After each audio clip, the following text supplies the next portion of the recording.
Ok, estamos na nossa série intitulada Crescendo com Pedro. Eu já preguei o primeiro sermão, o pastor Jailson o segundo, no domingo passado. E como está colocado aí no slide, é uma série encorajando-nos a crescer na graça e no conhecimento de nosso Senhor e Salvador Jesus Cristo, que é a frase do último verso escrito por Pedro na segunda carta. E o ponto é dizer o seguinte: a série tem a ver com mostrar que Pedro quer que nós cresçamos porque ele cresceu. Veja só, a proposta da série: expor trechos das duas cartas de Pedro, que façam conexão com passagens dos evangelhos, onde o próprio Pedro é mostrado como imaturo e carente de crescimento. Então, todo domingo dessa série, que vai terminar no próximo domingo, nós estamos vendo uma passagem dos evangelhos e uma passagem da carta, da primeira ou da segunda carta de Pedro, para mostrar que o Pedro que tropeça lá atrás parece ter crescido, porque ele nos encoraja a melhorar ou andar em conformidade com a palavra na sua carta, naquele assunto que ele tropeçou.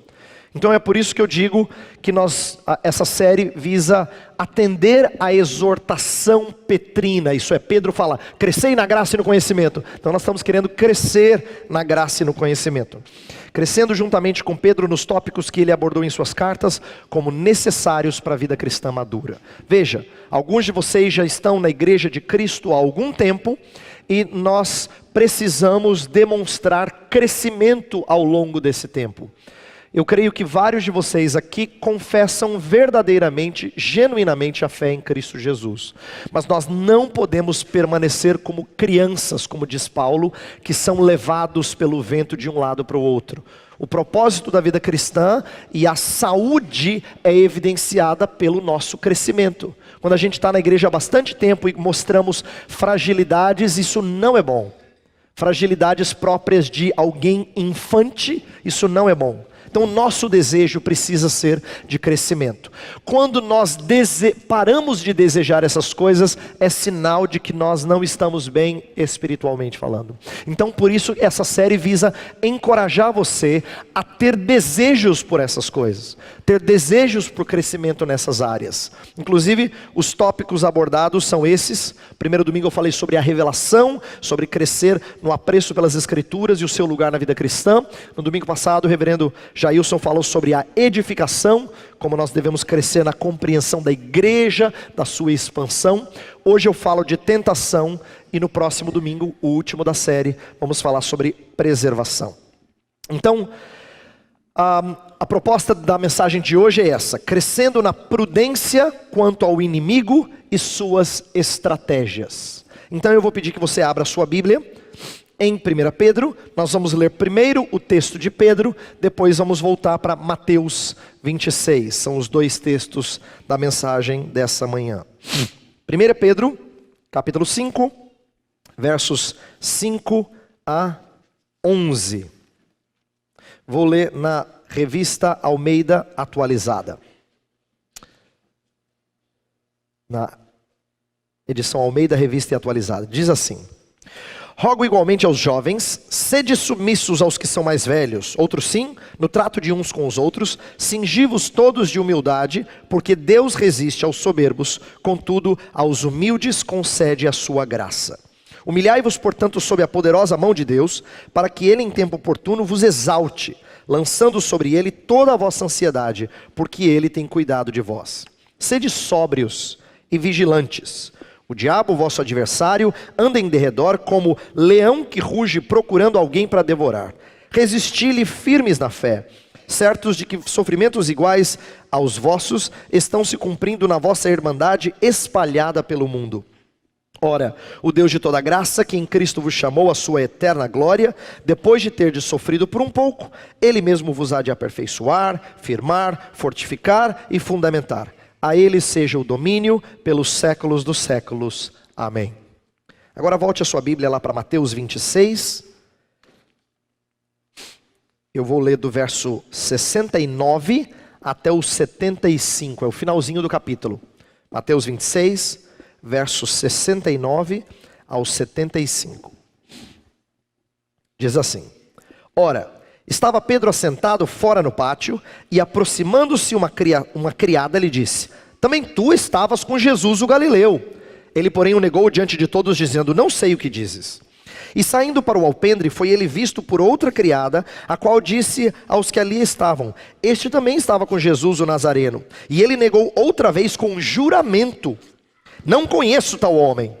Logo depois, aproximando-se os que ali estavam, disseram a Pedro: verdadeiramente és também um deles, porque o teu modo de falar o denuncia.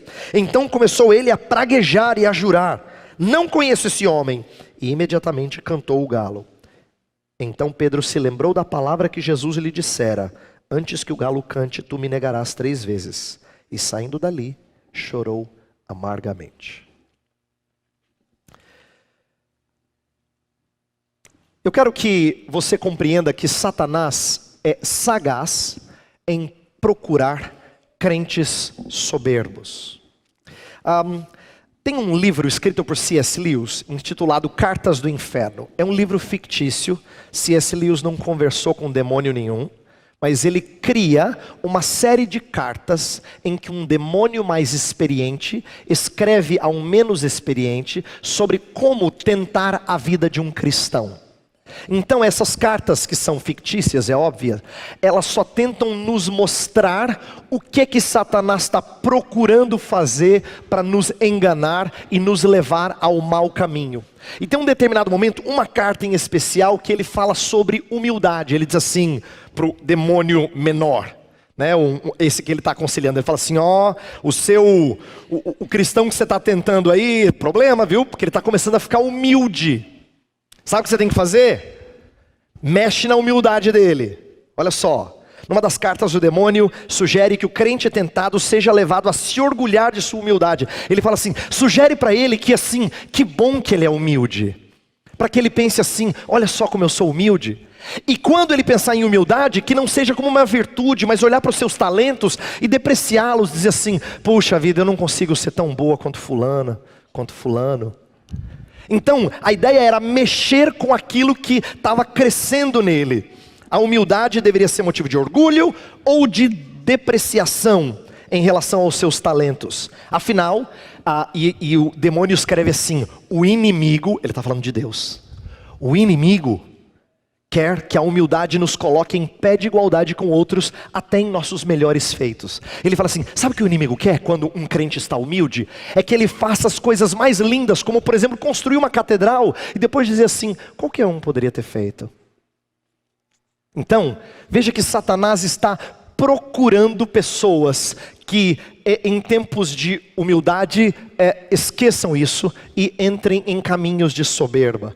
É por isso que a Escritura sabiamente diz que a soberba precede a ruína. Satanás não consegue alcançar gente que está humilhada.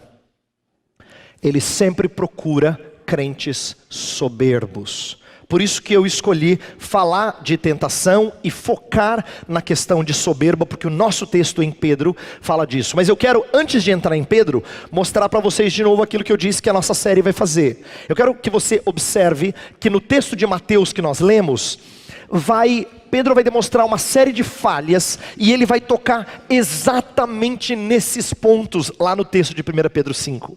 Então não é que Pedro está falando assim genericamente. Existe um paralelo muito interessante entre falhas dele lá atrás, quando ele foi tentado e negou a Jesus 3 vezes, e o que ele escreve lá em 1 Pedro 5.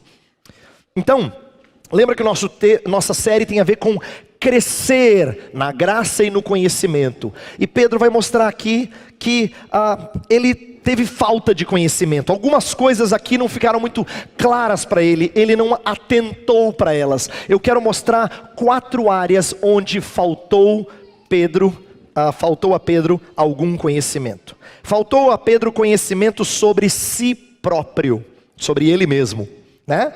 Sobre ele mesmo.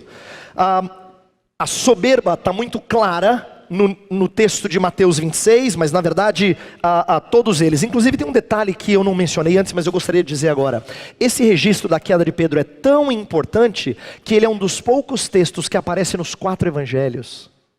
Ele é muito revelador das nossas fraquezas. No caso de Pedro, lá em Mateus 26, versos 34 e 35, Jesus diz para ele: em verdade te digo que nessa mesma noite, antes que o galo cante, tu me negarás 3 vezes. E Pedro diz: ainda que me seja necessário morrer contigo, de nenhum modo te negarei. E os outros discípulos falaram igual, né? Porque Pedro era líder, o que Pedro falava, todo mundo ia atrás. Mas eu quero que você atente para a soberba dele. Pedro é alertado por Jesus, Jesus prevê a sua queda, ele diz: Senhor, olha, eu posso até morrer pelo Senhor. Eu estou pronto a morrer pelo Senhor. Ele não tem conhecimento da sua fraqueza. E eu digo isso porque Pedro poderia ter aprendido, por exemplo, com o Antigo Testamento. Você percebe como no Antigo Testamento todo grande herói tem alguma falha terrível? Adão falha num ambiente perfeito. Noé, depois de ser o homem fiel que é preservado por Deus, o único na arca com os seus descendentes, se embebeda e causa vergonha. Abraão mente 2 vezes sobre a sua esposa e ainda se deita com a serva dela. Moisés é um homem que se ira e desobedece a Deus e acaba não entrando na terra prometida por causa disso. Davi e assim por diante, todo grande personagem, todo rei no período da monarquia, todos eles são manchados por pecado, todos caem. E Jesus diz: Pedro, cuidado. Ele diz: Senhor, pode deixar que eu garanto. Falta conhecimento de si próprio, dele mesmo. Ele não tem noção da sua fraqueza. E essa é a sua maior fraqueza. A falta de conhecimento sobre a sua fragilidade. Mas não é só isso. Ele também demonstra falta de conhecimento sobre o próprio inimigo. Ele se mostra ingênuo. Quando eu falo que ele é ingênuo, é porque no texto de Lucas que nós lemos na liturgia, Jesus fala assim: Simão, Simão, Satanás pediu vocês para peneirá-los como trigo. Ele deveria nessa hora acender o alerta, dizer: opa, Satanás está tentando nos testar. Jesus também lá em Mateus 26, 40 e 41, ele leva os discípulos para orar e pede que eles não durmam, que eles vigiem. E aí depois que Jesus volta, o que eles estão fazendo? Dormindo. Então eu quero que você compreenda que quando a gente não tem noção clara do perigo que é ser tentado pelo inimigo, a gente dorme, é isso mesmo. Eu sei que Pedro estava cansado, você poderia dizer assim: ah pastor, mas eu acho que ele não estava aguentando de cansaço. Mas ceder ao sono naquela hora tão intensa para o Salvador Jesus era sinônimo de que ele era ingênuo em relação às tentações do inimigo. Ele não estava vigilante como ele deveria ser. E isso mostra que nós nem sempre nos damos conta de que Satanás se transforma em anjo de luz. Não é interessante que o texto que a gente leu fala assim, que uma criada chegou para ele e falou assim: peraí, você estava com Jesus, né? Ele falou: não. Aí uma outra criada falou: estava assim. Ele falou: não, começou já a praguejar. O negócio ficou intenso. Mas olha só, Satanás não veio assim com um tridente, não veio com uma pessoa bem má, foi através de uma criada. Eu acho que Pedro nessa época era muito ingênuo e não percebeu que o ataque de Satanás viria através de pessoas tão inesperadas. Uma criada, outra criada, depois algumas outras pessoas, e ele caiu. Nem se deu conta e caiu. É isso que acontece quando nos falta conhecimento sobre as estratégias do inimigo. Falta também a Pedro conhecimento sobre a própria igreja. Porque lá em Mateus 26, no versículo 33, ele fala assim: Senhor, quando Jesus prediz a primeira vez: olha, vocês vão cair, ele fala: ainda que venhas a ser um tropeço para todos, nunca o serás para mim. Então, não só ele é soberbo, ele se coloca num outro patamar, como se a igreja tivesse castas espirituais. Por exemplo, tem crentes que erroneamente fazem distinção entre crente carnal e crente espiritual. É como se o carnal fosse assim: eu amo Jesus, Ele é meu Salvador, mas assim eu não consigo obedecê-lo, sabe? Ele não é meu Senhor ainda. Horrível essa distinção. Porque ela esquece de que na igreja de Cristo, todos somos pecadores que foram justificados em Cristo. Por isso que a igreja é chamada de comunhão dos santos. Não é dos perfeitos, não é dos sem pecado. São daqueles que foram separados para que Deus os purifique. Mas todos são pecadores. E Pedro se esquece disso porque ele se coloca numa outra casta. Isso é falta de conhecimento da igreja. Uma das coisas mais importantes para a gente aprender sobre igreja é o fato de nós sermos um grupo que passa pelas mesmas experiências e demonstra fraquezas semelhantes. E faltava isso a Pedro. E por último, faltava conhecimento sobre o próprio Deus. Por quê? Porque ele mostra medo. E o medo dele está tão dominante que ele consegue, diferente de outros discípulos, acompanhar Jesus, porque tiveram alguns que, deram no pé.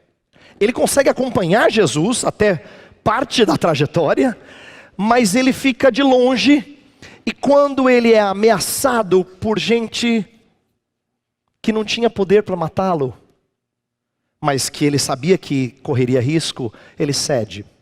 Temor de homens é aquilo que precede a nossa ruína, a nossa queda. E o nosso texto falou isso. Nos ensina sobre como todo temor de homens implica em desconhecimento de Deus. Quando você teme os homens, significa que Deus é pequenininho para você e para mim. E por mais que a gente diga, não, eu conheço o Senhor, quando a gente de fato o conhece, como a Escritura diz, de relacionamento próximo e íntimo com Ele, temor de homens não é uma coisa que nos assola tanto. Mas a verdade é que acaba acontecendo. E nosso Deus fica desse tamanho. Falta então a Pedro conhecimento sobre si próprio, o inimigo, a igreja e Deus. E quando acontece, ele nega as 3 vezes, ele se lembra e chora amargamente. Amargamente. Aquele foi o momento em que Pedro percebeu o tamanho da sua fragilidade. Mas eu não quero focar nesse tempo. Eu quero mostrar para você que os anos se passaram e ele enfrentou outros tipos de desafios. Ele foi ameaçado pelo Sinédrio para não mais falar sobre Jesus, e ele disse: importa antes obedecer a Deus do que aos homens. E ele cresceu.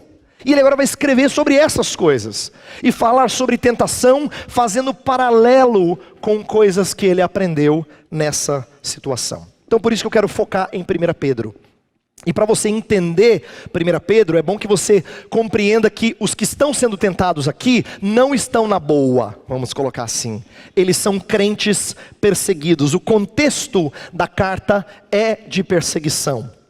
A carta de 1 Pedro possivelmente foi uma carta circular. Lá no começo dela fala aos crentes, aos da dispersão, nessa região. Há quem diga que essa era uma rota de viagem. Então talvez o que Pedro estivesse dizendo é que a carta deveria passar por diferentes locais, como se fosse numa rota de viagem, para encorajar crentes que estavam sofrendo na região da Ásia Menor, a atual Turquia. E Pedro fala algumas coisas difíceis de entender, mas o seu propósito é encorajar. Por exemplo, ele fala que sofrimento é bem-aventurança, 2 vezes, no capítulo 3 e no 4. Bem-aventurados eles são por sofrerem. E assim, por mais que a gente saiba que a Escritura diz isso, quando você está sofrendo, dificilmente você fala assim: olha como eu sou privilegiado de sofrer, olha que coisa boa. Isso é muito difícil de dizer. Pedro tem que lembrá-los. Ainda que Jesus tenha dito: bem-aventurados sois se forem perseguidos por causa do meu nome. Mas nós temos dificuldade de admitir que isso é verdadeiro quando nós passamos pela tribulação. Então Pedro diz que sofrimento é bem-aventurança, que faz parte da vida cristã. Ele até diz assim, não estranhem se o fogo da perseguição tem assolado vocês. E devemos encará-los sob o exemplo e a obra de Cristo. Ele fala tanto da obra de Cristo na cruz, quanto o fato de Cristo não ter revidado com ultraje quando foi ultrajado. Então ele fala de Cristo como nosso exemplo e como aquele que derramou o seu sangue em nosso lugar. Então esse é o contexto da carta. Pedro então exorta os leitores a uma vida correta, tanto pelo testemunho para com os de fora. Às vezes ele fala assim, se você sofre por fazer o mal, de que vale? Você está fazendo mal, tem que sofrer mesmo.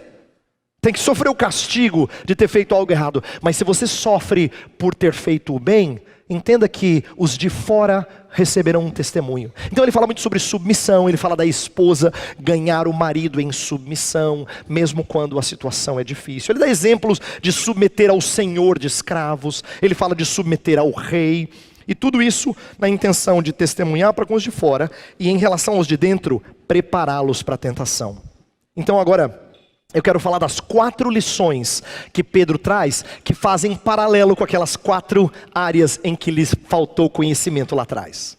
Tá? Mostrar como ele precisa crescer no conhecimento dele mesmo, crescer no conhecimento do inimigo, crescer no conhecimento da igreja e no conhecimento de Deus, para que ele enfrente melhor a tentação. Então, primeiro ponto, vamos mostrar como nós somos encorajados a nos preparar com humildade, preparando-se com humildade. Olha só, lá em 1 Pedro 5, volta o texto, por favor, para 1 Pedro, que é lá da carta. Pedro inicia esse trecho exortando a humildade. Pedro estava falando do capítulo 5, verso 1 a 4, sobre os presbíteros, os líderes da igreja, e de como a igreja tem que estar sendo pastoreada por eles. E aí, no versículo 5, ele começa a dizer, inclusive, vocês jovens que às vezes tendem a ser mais impetuosos e menos sujeitos, se sujeitem a eles. E aí ele aplica a todos, fala, todos vocês sejam humildes. Por que que Pedro começa a falar sobre humildade? Ele estava instruindo sobre a postura da igreja em relação aos seus líderes, e ele entra no assunto de humildade. Por quê? Porque é exatamente o que lhe faltou quando Cristo previu sua tentação. Quando Cristo disse assim, Pedro, você vai cair, ele ia dizer, meu Deus, me ajuda, Senhor. Mas não, ele falou, Senhor, ainda que eu tenha que morrer, eu não. E foi isso que lhe faltou. Pedro aprendera com Cristo, que significa cingir-se de humildade. Inclusive, olha o verso 5 de novo. Muito bonito esse trecho. Ele fala assim, rogo igualmente aos jovens, sede submissos aos que são mais velhos, outro sim, no trato de uns com os outros, cingi-vos todos de humildade, porque Deus resiste aos soberbos, contudo aos humildes concede a sua graça. Esse verbo cingir-vos está relacionado à palavra que era usada para aquele manto, aquela cobertura, aquele avental, por assim dizer, que um servo colocava para proteger o resto da roupa quando ele ia fazer serviço sujo. O que provavelmente Pedro tinha em mente? Da vez em que Jesus Cristo se cinge, desce e começa a lavar os pés. E sabe o que é curioso? Foi no capítulo 13, no mesmo que ele lavou os pés, que ele prevê a tentação de Pedro. E Pedro não pegou. Por isso que agora, anos depois, ele está falando assim, gente, aprenda, por favor, cingi-vos de humildade. Eu aprendi as duras penas. Cingi-vos de humildade. Se cubram de humildade. Veja, Deus resiste aos soberbos. Aqui ele está fazendo referência a um texto de Provérbios 3.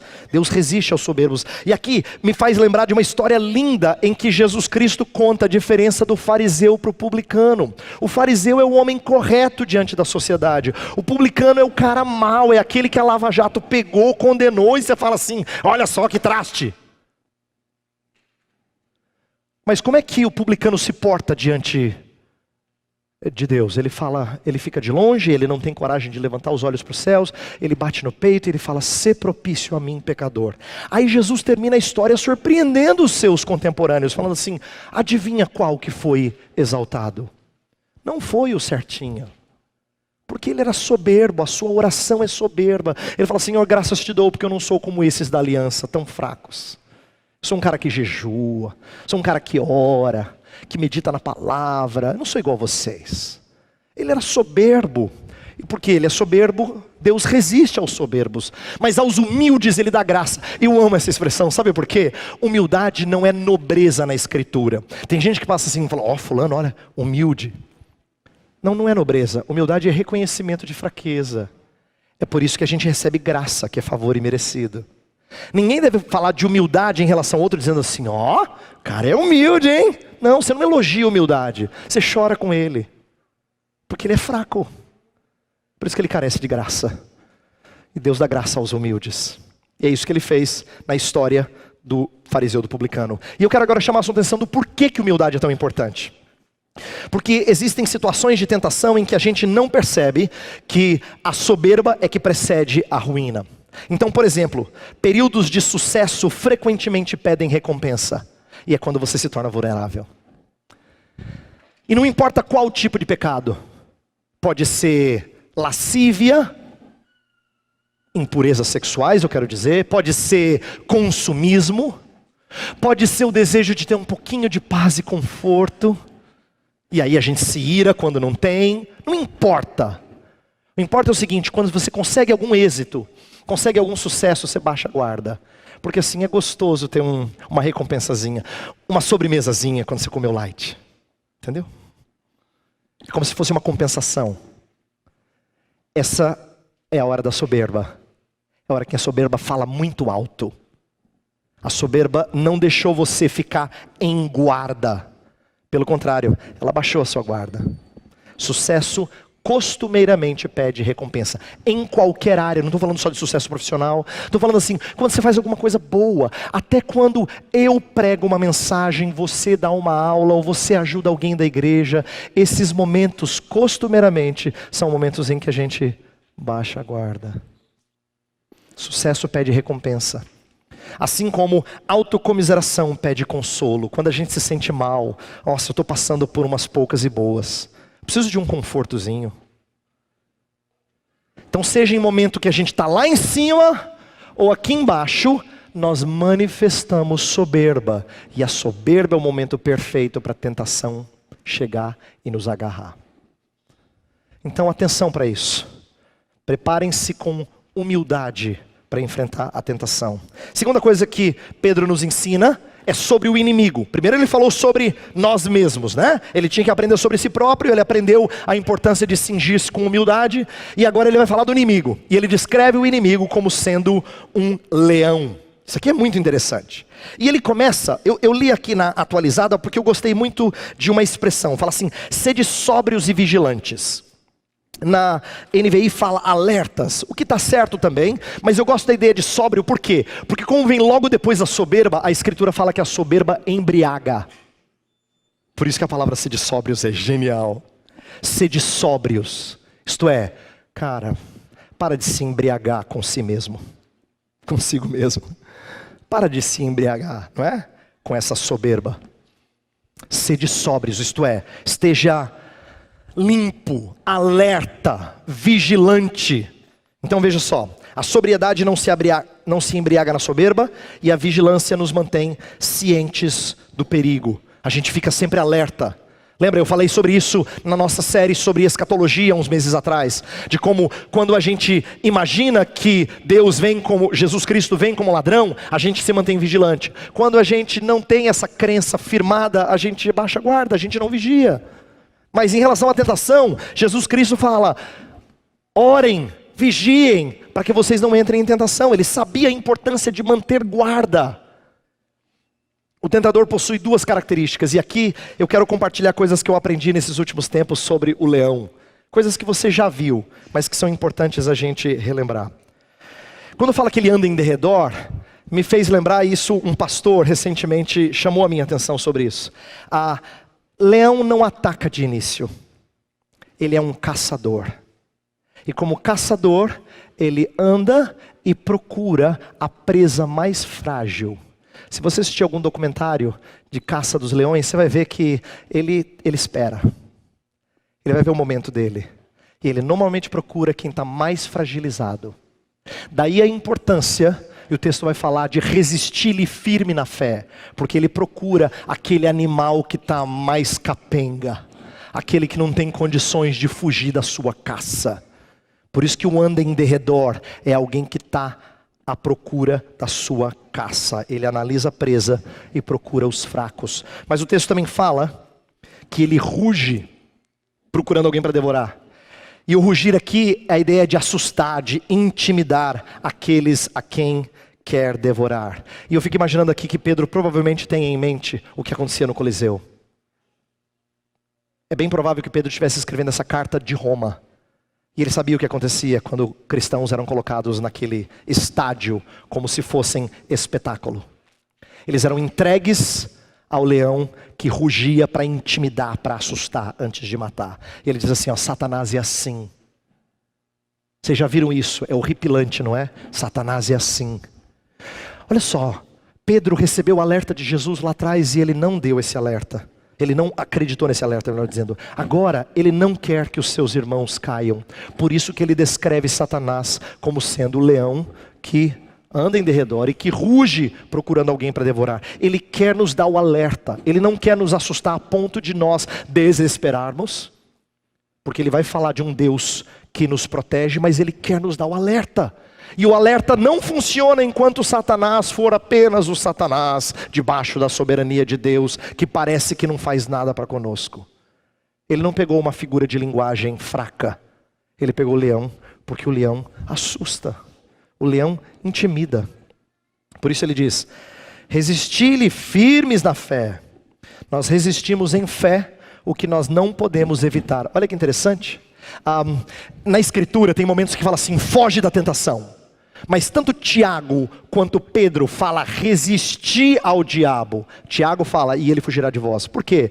Na verdade, eu e você não conseguimos fugir das investidas do inimigo. Por isso que Deus nos dá um escudo. Escudo da fé. Para nos proteger dos dardos inflamados do maligno. Satanás vai achar você.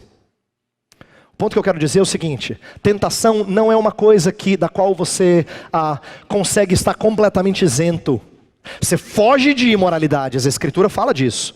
Mas você não consegue fugir de Satanás e seus demônios o tempo todo. Por isso que a Escritura fala: resisti-lhe firme. Ele vai atacar.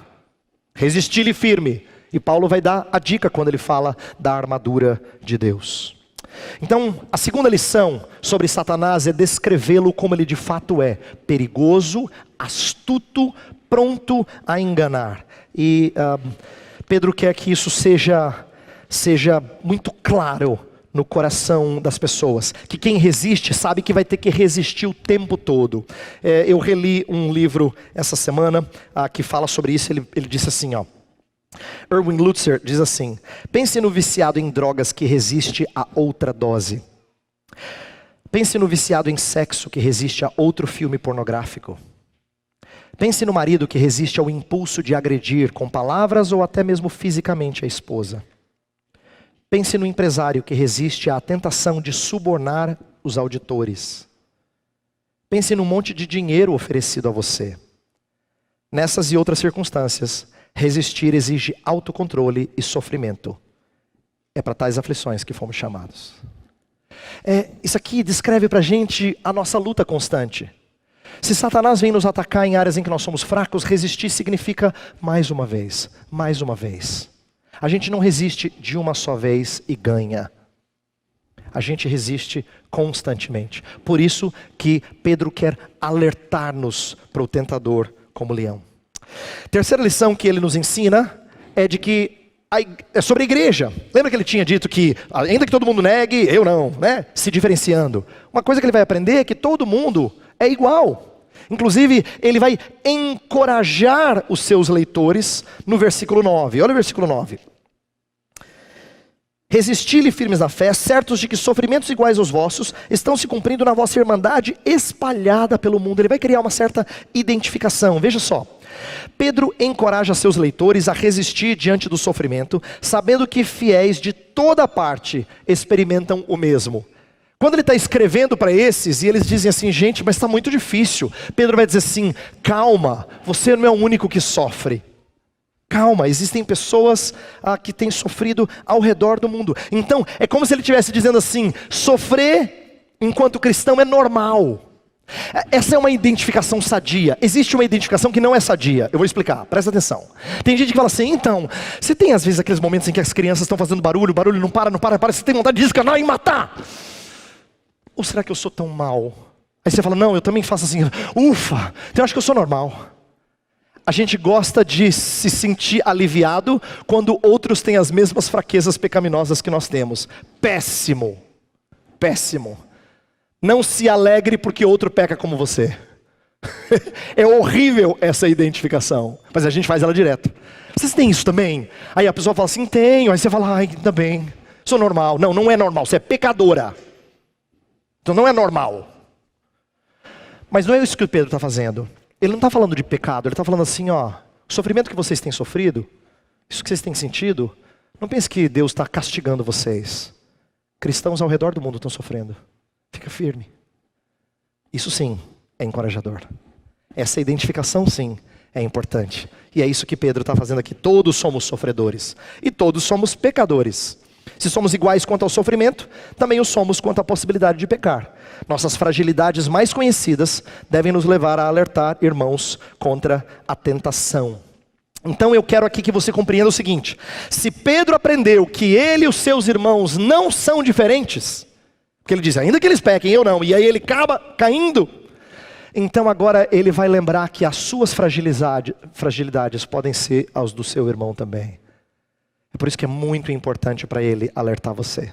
Muito importante. Que ele está querendo dizer assim, ó, eu caí. Eu imagino que você não é muito melhor do que eu. Pedro está falando. E eu concordo com ele. A sabedoria do crente é entender que as minhas fragilidades podem ser as de outro também. É por isso que eu tenho que alertá-lo. E dizer para ele assim, olha, cuidado, Satanás está rodando. E eu sei que você é fraco como eu sou. Então, essa é a preocupação dele. Ele sabe que a igreja é composta de gente fraca.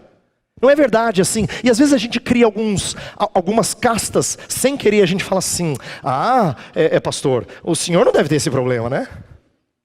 Uma pessoa espiritual como o senhor? Que horrível esse conceito que a gente tem. Não é que não haja gente madura na igreja, claro que existe, a escritura fala disso, fala de imitar a fé dos nossos líderes, mas Pedro aprendeu, mesmo sendo um líder, que ele estava sujeito à tentação e a quedas. Então a gente não pode pensar que tem certas pessoas que não passam por tentação. A impressão de que na família dele não acontecem problemas, na família dela não. E não é verdade, não é verdade. Portanto, você deve estar ciente e alertar outros em relação às fraquezas que você tem percebido. Por último, Pedro fala muito sobre Deus, e é muito bonito isso, porque ele quer encorajar os seus leitores a crer num poderoso recompensador. Duas coisas muito preciosas de Deus que ele aprende. Lembra que lá eu falei assim que ele desconhece a Deus, ele tem temor de homens? Aqui não, aqui ele enfatiza a sua confiança em Deus. Olha só, olha quantas expressões no texto que falam de um Deus poderoso que deve ser confiado. Não devemos ser tomados de medo ou de ansiedade. No versículo 7 fala assim, lançando sobre ele toda a vossa ansiedade. Então ele sabia que havia uma preocupação por parte desses que sofriam, quando os sofrimentos nos fragilizam para enfrentarmos a tentação. O que Pedro está descrevendo, que eu acho que é extraordinário, é o seguinte: alguns de nós, quando passam por fraquezas, acham que não vão conseguir. E as perseguições, as tribulações, de fato fragilizavam aqueles crentes. Mas aí ele está nos chamando a crer que não é a nossa força que nos faz vencer. Olha quantas referências. A poderosa mão de Deus, verso 6. Ele tem cuidado de vós, verso 7. E no versículo 11, a ele seja o domínio, o poder, isto é, o controle das coisas. Pedro então está chamando a atenção para um Deus que está sob controle. Inclusive, você já atentou para o fato de que quando Cristo previu a tentação de Pedro, ele está dizendo para Pedro assim, Pedro, você vai passar por isso, mas o fato de eu prevê-la é um ensino para você de que eu ainda estou no controle. A coisa não saiu da minha mão. Não é curioso isso? Pensar que quando Pedro ouviu da boca de Jesus, vai acontecer assim, assim, assim. Pode ter sido uma notícia horrível. A gente lendo assim, meu Deus, que coisa horrível. Mas Jesus está dizendo, calma, eu sei o que vai acontecer. Eu ainda estou no controle. E é bom que a gente aprenda isso. Pedro está dizendo, olha, é poderoso, a poderosa mão dele, o domínio dele, tem cuidado de vós.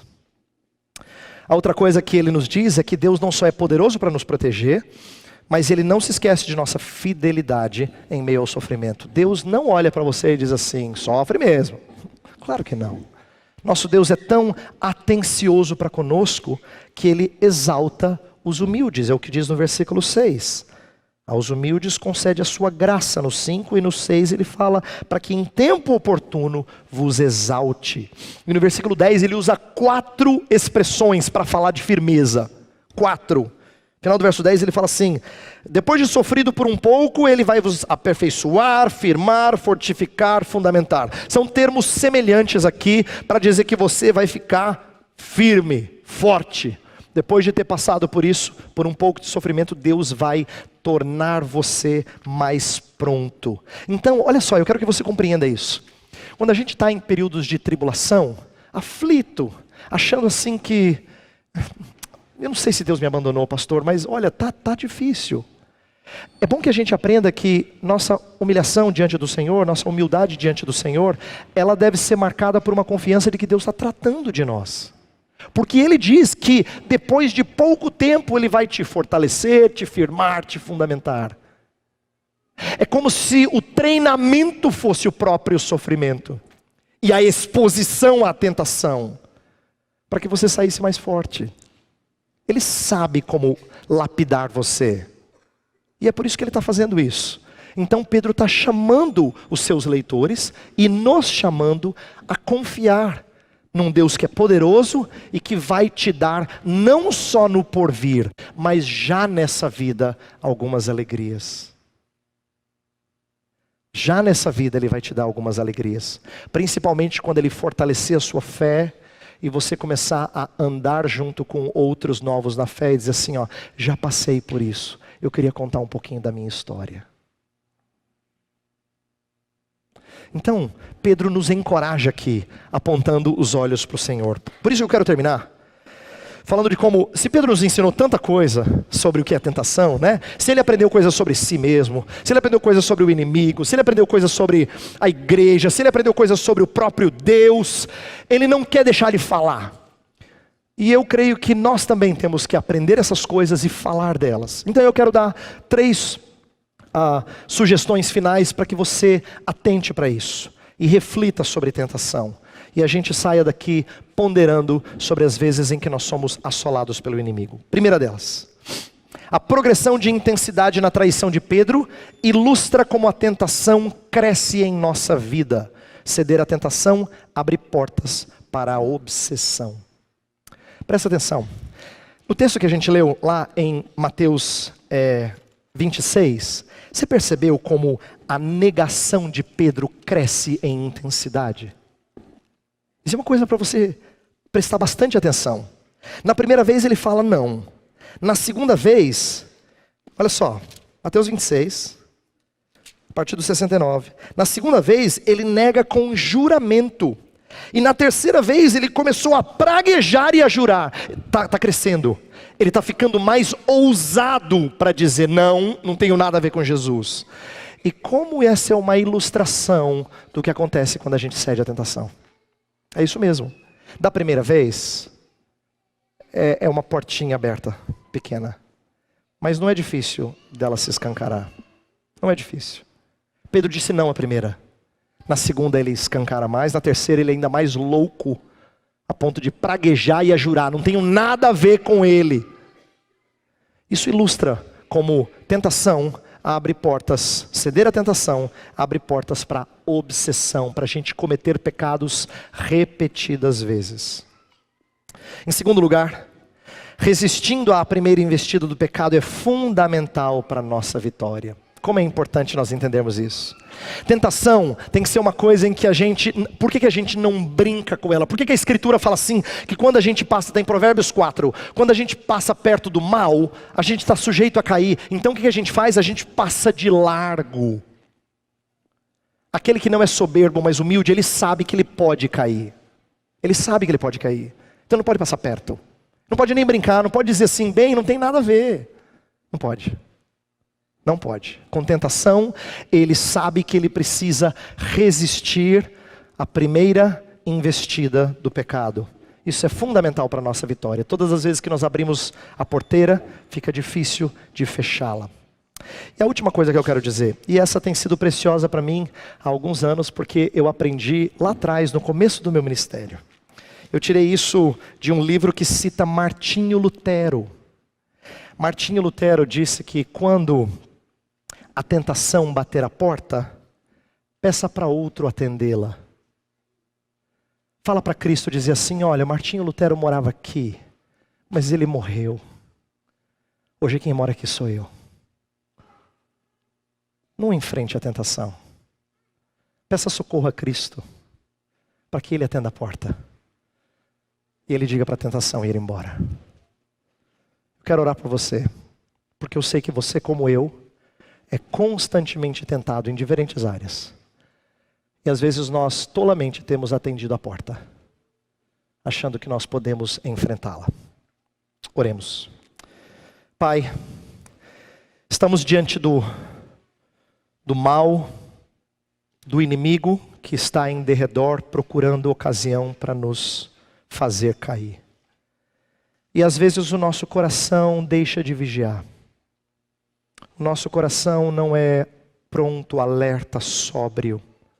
Ele se ensoberbece. Ele esquece da sua fragilidade. E aí nós estamos prontos para sermos devorados pelo inimigo.